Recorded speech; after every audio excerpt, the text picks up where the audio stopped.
Okay, good day, class. I am talking to you today about your final project for English 300. Uh, you will get more direction uh, about the specific assignments later on, but this is to give you a sense about the final project, so you'll know what's involved.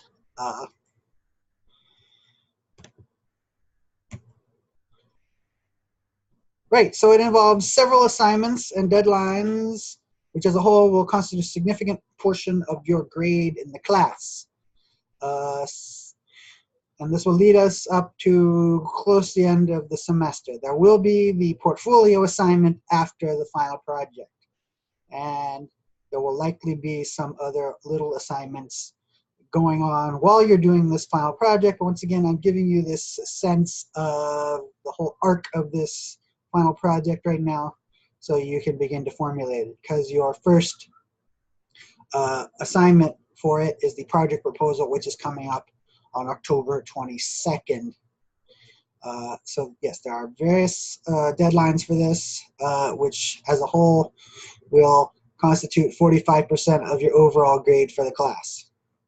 The paper itself is worth 25%, the final product, but along the way there's the project proposal, which goes into your planning assignments grade, that is 5%. There's the literature review, which is worth around 5%, that'll go into your reading assignments grade. The oral presentation, every English 300 class you have to do an oral presentation, but because we don't have a physical class, the way you will do it is you will create a YouTube video of your project.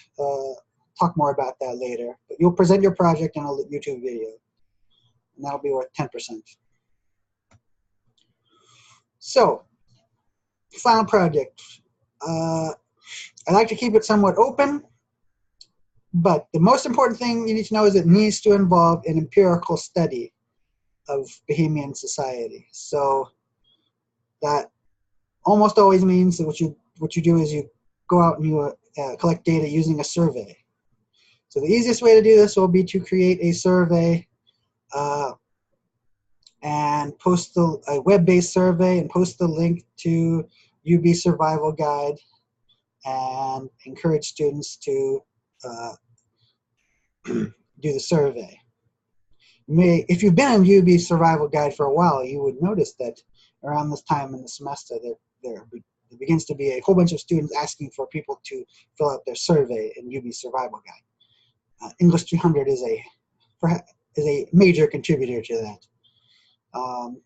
So it needs to involve a empirical study. Empirical means you collected data. So it can't just be like a library paper like you've done before in English class, probably.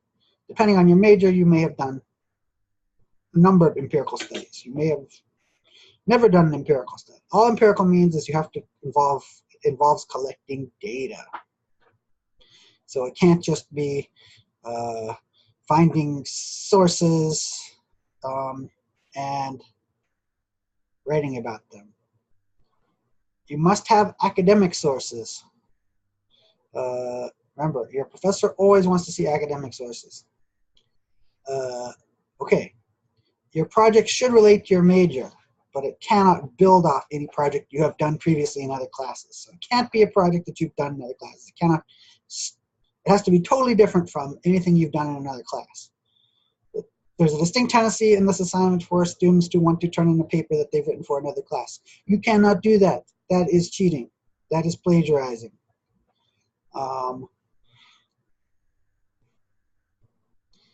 Right. It should follow IMRD style using complete APA formatting. IMRD stands for Introduction, Methods, Results, Discussion.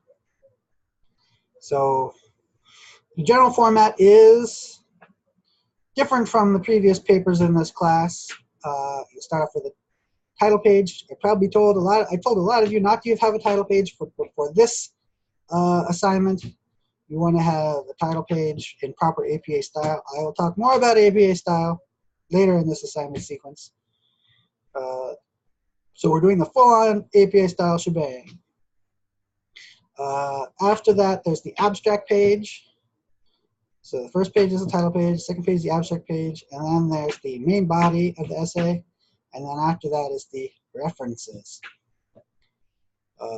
So for the final draft, your main body, just the main body part needs to be 10 to 12 pages. Don't be intimidated by that page amount because we will be working toward that page amount over several weeks, as you would notice, and your main body will include tables and figures. So maybe like 7+ pages of writing, let's say. So I want your main body to follow IMRD style. We've talked a little bit about that in this class, but that's a format for writing a paper that's commonly used in the sciences and social sciences. All right, so depending on your major, you may have done something like this before. If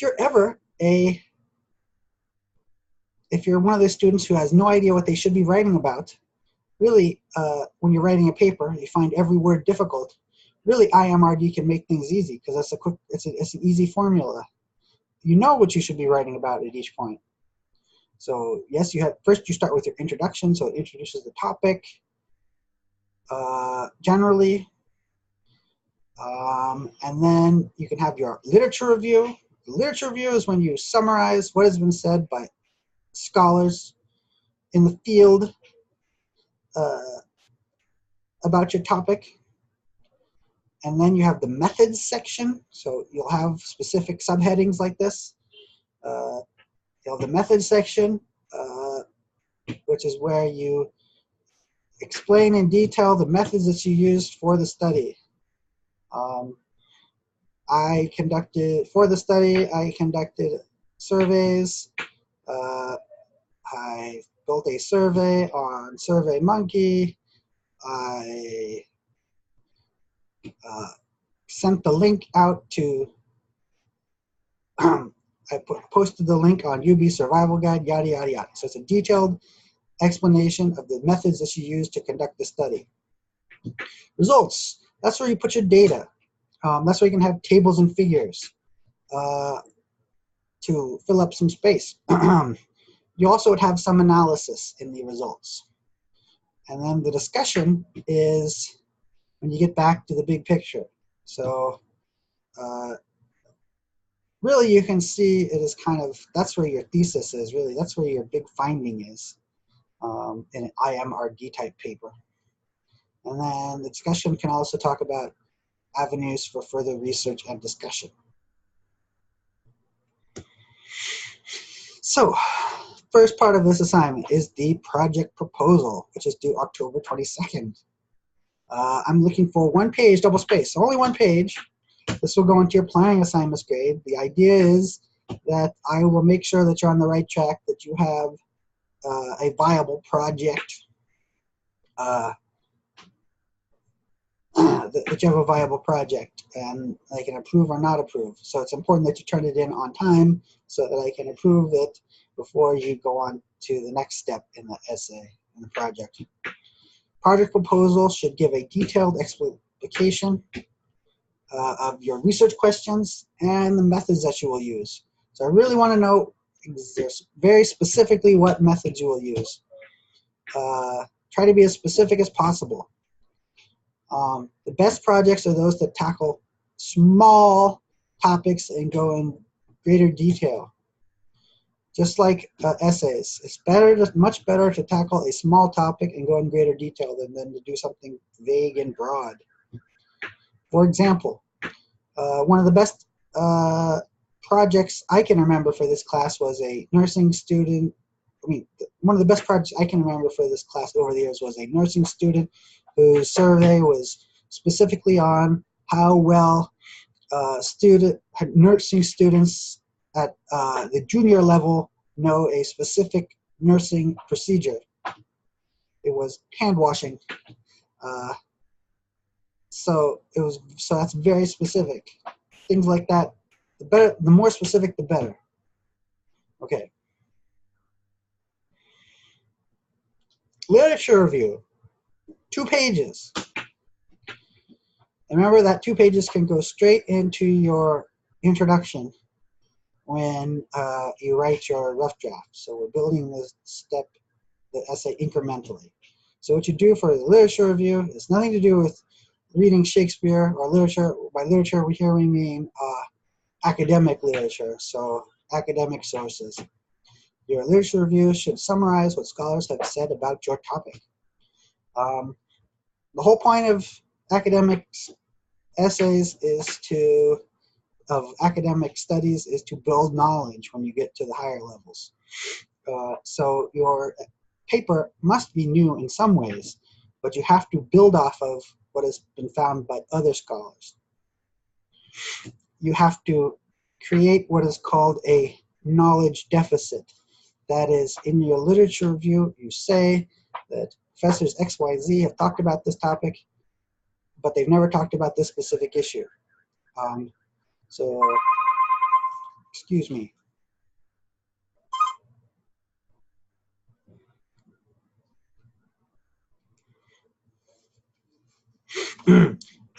They've never talked about this specific issue.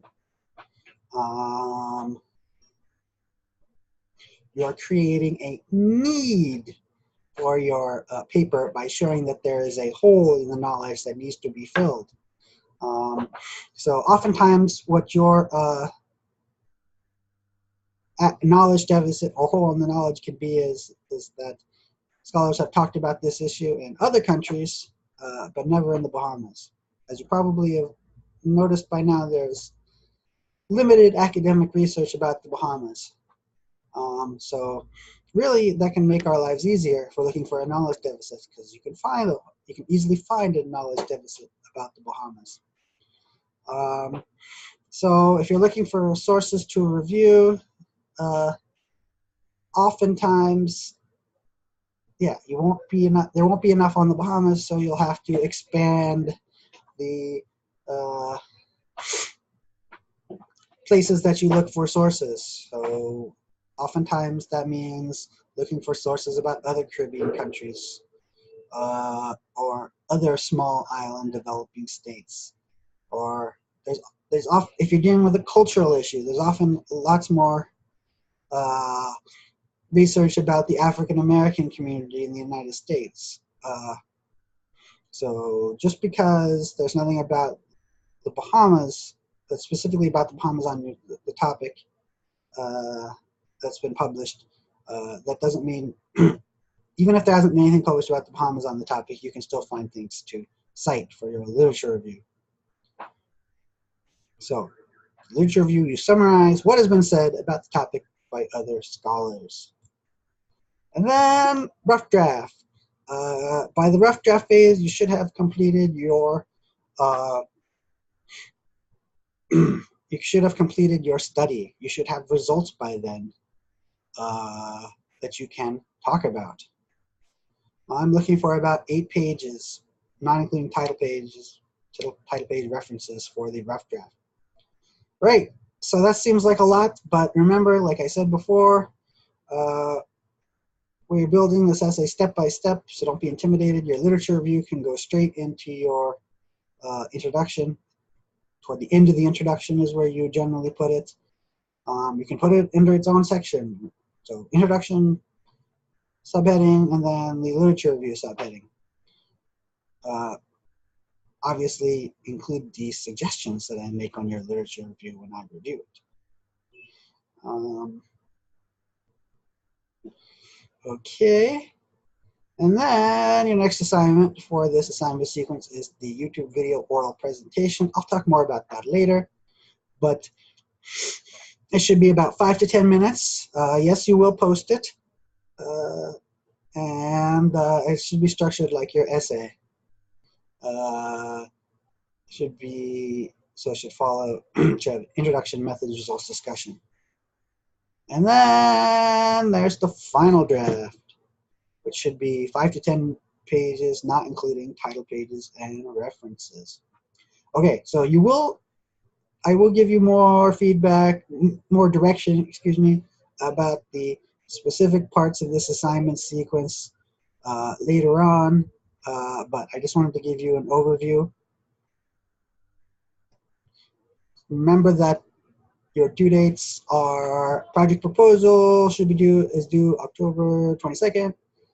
Literature review is due October 29th. Rough draft due Monday, November 5th. YouTube video oral presentation is due Monday, November 12th. And final draft is due Monday, November 19th. Getting us close to the end of the semester. Okay, that's it for now. But come back to the Moodle and soon, because soon there'll be more about the assignment sequence. All right, have a good day. Bye.